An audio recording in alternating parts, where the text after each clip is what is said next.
The Economic Community of West African States ECOWAS region continues to tackle old and new conflicts and insecurity.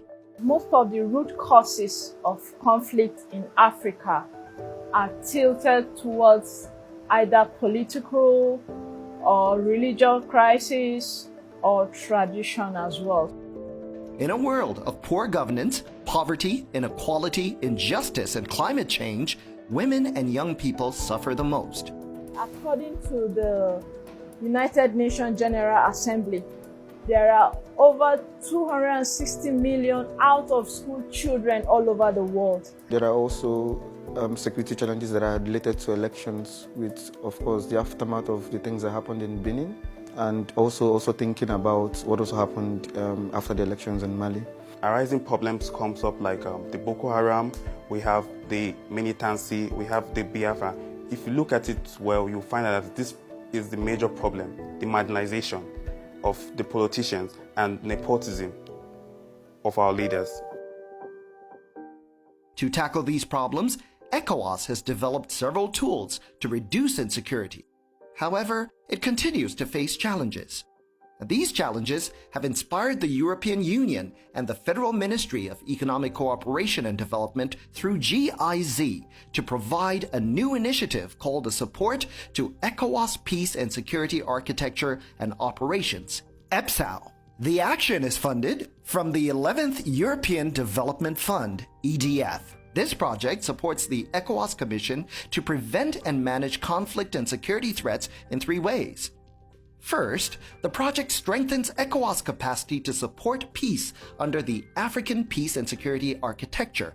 This involves coordination between ECOWAS and the African Union Commission for Integrated Planning by the ECOWAS Standby Force, ESF, and appropriately training military, police, and civilian staff ready for deployment. The concept of this project is strategic, but also very, very important because it would help ECOWAS up its games in peace and security in the region. But also I see it as a project that would mainstream young people into the peace and security architectures that exist, not just within the region, but also in Africa. The project also reinforces the capacities of ECOWAS in the areas of early warning, preventive diplomacy, and mediation through the implementation of the ECOWAS Conflict Prevention Framework, ECPF. This project will strengthen civil society-led early warning and national peace infrastructures in selected member states.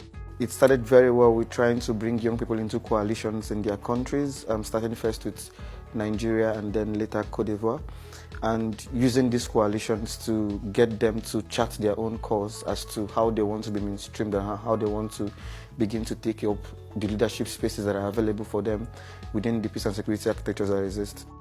Finally, the project supports ECOWAS in the implementation of the 2016 ECOWAS Security Sector Reform and Governance Framework.